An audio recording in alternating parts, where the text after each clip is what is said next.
जो होता है अच्छे के लिए होता है। मिर्जापुर नामक राज्य में राजा विक्रम चंद्र शासन करते थे। राजा विक्रम चंद्र के साथ उनका मंत्री हमेशा खड़ा रहता था। राजा विक्रम चंद्र का मंत्री बहुत ही वफादार और हमेशा सही सलाह देने वाला था। क्या बताऊं मंत्री जी, अगर आप ना होते तो मेरा क्या होता। धन्यवाद महाराज। राजा विक्रम चंद्र जहाँ जाता वहाँ अपने मंत्री को साथ लेकर जाता। कोई भी निर्णय लेता उससे पहले भी अपने मंत्री से सलाह जरूर लेता। मंत्री जी चलिए आज राज्य में घूम कर आते हैं, सब सही चल रहा है या नहीं ये भी देख लेंगे। जी महाराज चलिए। अपने घोड़े पर बैठ राजा विक्रम चंद्र राज्य में भ्रमण करने निकल पड़े हैं। राजा के पीछे पीछे मंत्री भी आ रहा था। राजा विक्रम चंद्र के घोड़े के आगे एक आदमी आता है। महाराज मेरी मदद कीजिए, कृपया मेरी मदद कीजिए। अरे अरे क्या हुआ बताओ मुझे। महाराज मैं बहुत दिनों से भूखा हूँ, खाने को कुछ भी नहीं है, कृपया थोड़े पैसे दे दीजिए ताकि मैं कुछ खा लूँ। अपनी प्रजा की ऐसी हालत देख राजा विक्रम चंद्र बहुत दुखी हो जाते हैं। मंत्री जी क्या आपके पास कुछ पैसे हैं तो इसे दे दीजिए, मैं तो कुछ भी लेकर नहीं आया। नहीं महाराज, जल्दी जल्दी में मैं भी कुछ नहीं लेकर आया। अरे मुझे तो बहुत बुरा लग रहा है, मैं तो चाह रहा हूँ तुम्हें कुछ पैसे दे दूं मगर मैं नहीं दे पा रहा हूँ, मुझे माफ करना। एक काम करो कल राज दरबार में आना, मैं तुम्हें कुछ पैसे दिलवा दूंगा। वो आदमी वहाँ से चला जाता है। मंत्री जी ये अच्छा नहीं हुआ, राजा होकर मैं अपनी प्रजा की मदद ना कर सका।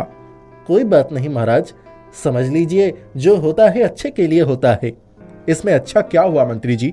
खैर छोड़िए, चलिए हम आगे चलते हैं।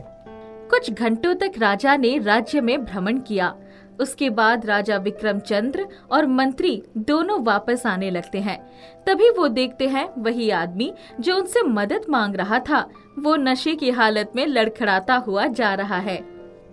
देखिए महाराज, वो कोई लाचार और जरूरतमंद नहीं था, वो हमसे झूठ बोल रहा था और नशा करने के लिए हमसे पैसे मांग रहा था। अच्छा हुआ हमने पैसे नहीं दिए। जी मंत्री आपने सही ही कहा था, जो होता है अच्छे के लिए होता है। वो राजमहल आ जाते हैं और काम में लग जाते हैं। मंत्री जी एक व्यापारी हमारे राज्य में अपने कुछ सामान बेचने आने वाला था, क्या हुआ उसका। हाँ महाराज, उसने बोला था वो आज ही आएगा, शायद आता ही होगा। तभी वो व्यापारी राजमहल में प्रवेश करता है। प्रणाम महाराज। हाँ तो बताइए आप क्या बेचना चाहते हैं। महाराज मैं मीठा शरबत बेचना चाहता हूँ, ये बहुत ही ज्यादा स्वादिष्ट होते हैं और इसके बदले में आपको कर भी बहुत ज्यादा दूंगा। अच्छा तो क्या हम देख सकते हैं वो शरबत कैसा है। हाँ महाराज, मैं आपके लिए एक गिलास शरबत लेकर आया हूँ, आप इसे पीजिए और इसका स्वाद बताइए। व्यापारी एक डब्बे में शरबत भरकर लाया था। वो उसे ग्लास में निकालता है और राजा विक्रम चंद्र को देता है। लीजिए महाराज, पीकर देखिए और स्वाद बताइए। राजा विक्रम चंद्र जैसे ही उस ग्लास को पकड़ते हैं उनके हाथ से वो ग्लास टूट जाता है। अरे ये क्या हो गया। अरे ये शरबत गिर कैसे गई, मेरी हाथों से ही ग्लास फिसल गई, दूसरा है तो दीजिए। नहीं महाराज, केवल एक ग्लास आपके लिए लेकर आया था। अच्छा आप कल दूसरी शरबत लेकर आइए, मैं चक्कर देखूंगा। जी महाराज ठीक है। व्यापारी वहाँ से चला जाता है। मंत्री जी मैंने उनका नुकसान कर दिया, पता नहीं कैसे मेरी हाथों से ग्लास छूट गई। महाराज कोई बात नहीं, जो होता है अच्छे के लिए होता है। ठीक है आप कहते हैं तो मान लेता हूँ। राजा विक्रम चंद्र उठकर वहाँ से चले जाते हैं। तभी वहाँ एक चूहा आता है और जहाँ शरबत गिरा था उसे पीने लगता है। शरबत पीते ही वो चूहा तुरंत मर जाता है। ये देख मंत्री हैरान रह जाता है और राजा विक्रम चंद्र को बुलाता है। महाराज वो व्यापारी हमारा शत्रु था, वो आपको मारना चाहता था। देखिए जो शरबत वो लेकर आया था उसे पीकर ये चूहा मर गया। अरे हाँ, मतलब जरूर वो हमारा दुश्मन ही होगा। देखा महाराज, मैंने कहा था ना, जो होता है अच्छे के लिए होता है। हाँ मंत्री आपने एकदम सही कहा था। अगले दिन जब वो व्यापारी आता है तो उसे पकड़ लिया जाता है और फांसी की सजा दी जाती है। कुछ दिनों बाद योजना बनती है कि मित्र राज्य के सभी राजा शिकार पर साथ चलेंगे। मंत्री जी, आज भी मेरे साथ शिकार पर चलेंगे, तैयारी कर लीजिए। जी महाराज। शिकार पर जाने वाला दिन आता है।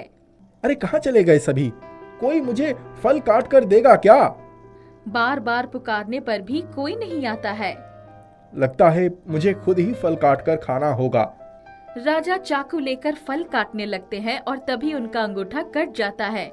आह, ये क्या हो गया? मंत्री वहाँ आता है। क्या हुआ महाराज? अरे मैं फल काट रहा था तो मेरा अंगूठी कट गया। कोई बात नहीं महाराज, जो होता है अच्छे के लिए होता है। ये सुन राजा विक्रमचंद्र बहुत गुस्से हो जाते हैं। मंत्री जी, ये आप क्या कह रहे हैं? हर चीज में ये कहना सही नहीं है। कम से कम अभी तो मत बोलिए मेरा अंगूठा कट गया, मुझे शिकार पर जाना है, और आप कह रहे हैं जो होता है अच्छे के लिए होता है। महाराज मैं तो बस। क्या बस बस? मुझे कुछ भी नहीं सुनना। सैनिकों, इन्हें बंदी बना लो। हर वक्त इन्हें एक ही बात कहना होता है। मैं तंग आ गया हूं इनसे। इन्हें आज के आज फांसी हो जानी चाहिए। राजा मंत्री को फांसी की सजा सुना देते हैं। अब सभी राज्य के राजा जंगल में शिकार पर आने वाले हैं। मैं अपनी राज्य की नाक नहीं कटवा सकता। मैं इसी हालत में शिकार पर जाऊंगा। राजा उसी वक्त कटे हुए अंगूठे के साथ शिकार पर निकल जाते हैं। अचानक राजा विक्रमचंद्र का घोड़ा काबू खो देता है और इधर उधर भागने लगता है। अचानक घोड़े को हो क्या गया? अरे रुक रुक! घोड़ा एक जगह लाकर राजा को नीचे पटक देता है। तभी वहाँ कुछ जंगली लोग झुंड बनाकर आते हैं और राजा को अपने साथ पकड़कर ले जाते हैं। छोड़ दो मुझे, छोड़ दो! वाह, आज तो बलि खुद चलकर आया है। वो सभी आग जलाए हुए थे और कुछ मंत्र पढ़ रहे थे। उन्होंने राजा को उल्टा लटका दिया। तभी उनका सरदार वहाँ आता है। वाह, तुम सभी बलि को साथ लेकर आ गए। रुको, अभी इसे देखता हूँ। उनका सरदार राजा को देखता है। तभी उसकी नजर राजा के कटे अंगूठे पर पड़ती है। छी छी, ये किसे लेकर आए हो? इसका अंगूठी तो कटा हुआ है और हमें ऐसे किसी भी इंसान को बलि नहीं दे सकते जिसके शरीर में पहले से ही कुछ कटा हुआ हो। ये शुद्ध नहीं है, इसे ले जाओ यहाँ से। वो सभी राजा को छोड़ देते हैं। खुश होकर राजा दौड़ता दौड़ता राजमहल में आता है तो देखता है मंत्री जी को फांसी लगने वाली है। रुक जाओ, सभी रुक जाओ। मंत्री जी को फांसी नहीं होगी। क्या हुआ महाराज, आप बहुत परेशान लग रहे हैं।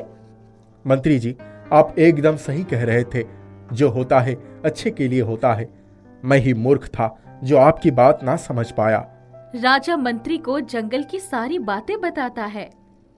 मुझे माफ कर दीजिए। आज मेरी मूर्खता की वजह से आपको फांसी हो जाती। नहीं महाराज, माफी मत मांगिए, क्योंकि जो होता है अच्छे के लिए होता है। आपको फांसी हो रही थी, इसमें अच्छा क्या था?